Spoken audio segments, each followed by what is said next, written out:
Uh, we are going to use Oli debugger to uh, modify .exe files.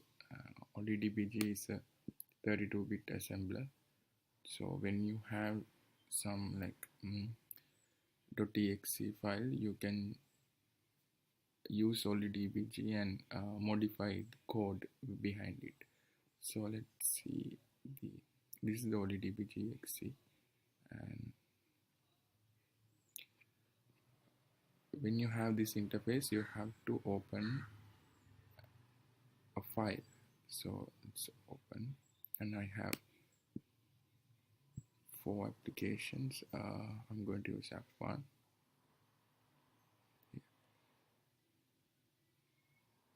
Now you can see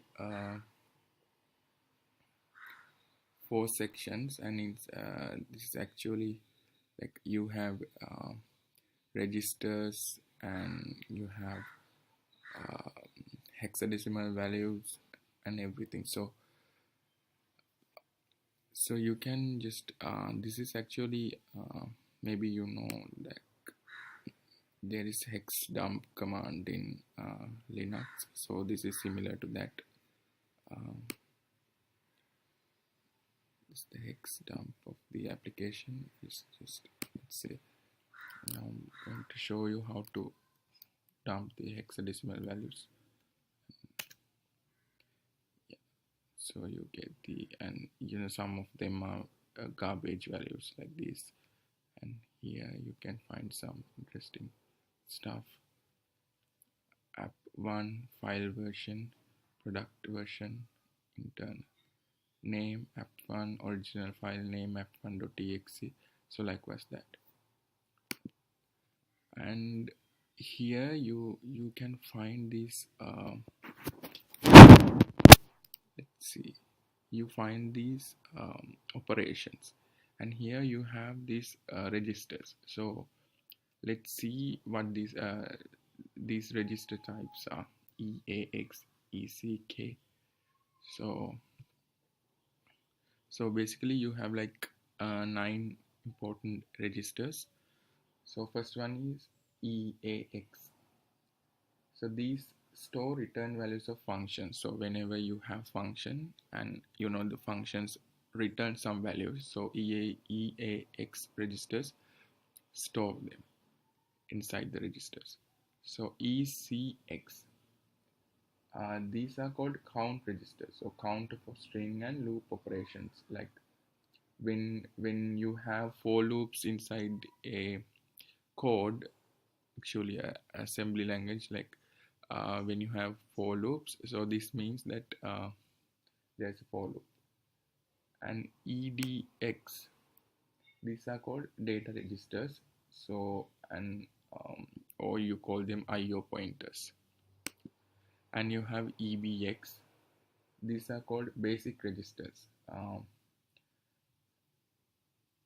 like base pointer to the data section. Like if, when you have like in assembly, like if you expand the code, like you will find data sections, like you have sections like data. So EBX stores the pointer to that particular data code. ESP, this is the stack pointer. Like in memory you have stacks, like if this says like, okay, now the how the level of stacks or something like that, that value can be stored in this register. Then you have EBP registers, base pointer, stack frame, base pointer. These are called stack frame base pointers. So then you have ESI, source index, source pointer for string operations.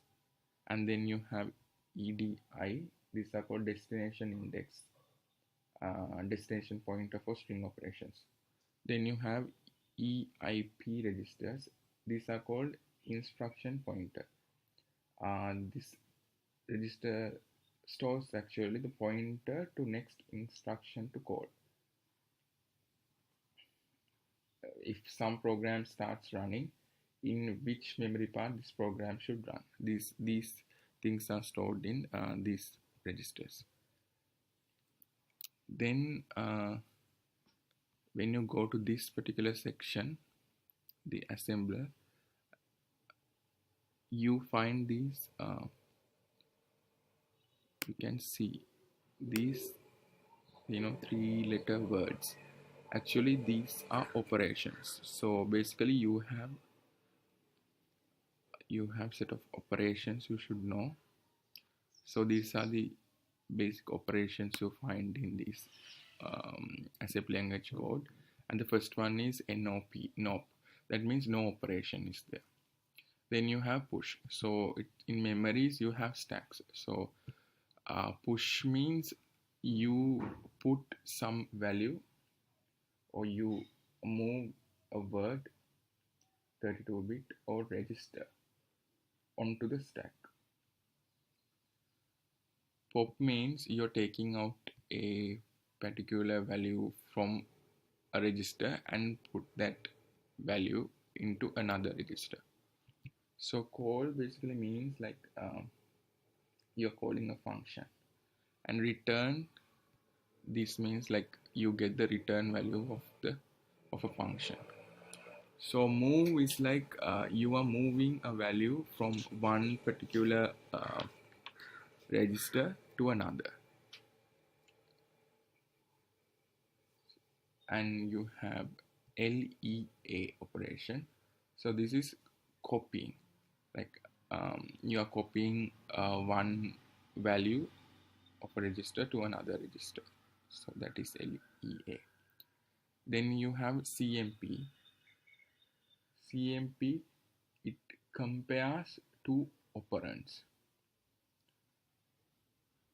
And JMP, then you have jump. It moves control to absolute or relative address. Like then you have conditional jumps like JE when equal to some value. Then you have J in E, that means when not equals, JZ when 0, and J in Z when not 0. So those are conditional jumps. So when you have a conditional jump, so let's see. So this is a J in Z. Okay, so see now if you click on this and if you press enter, that jumps to here. So that's how it works. And here you have some actually you have set of registers here. So that's the introduction to OllyDbg.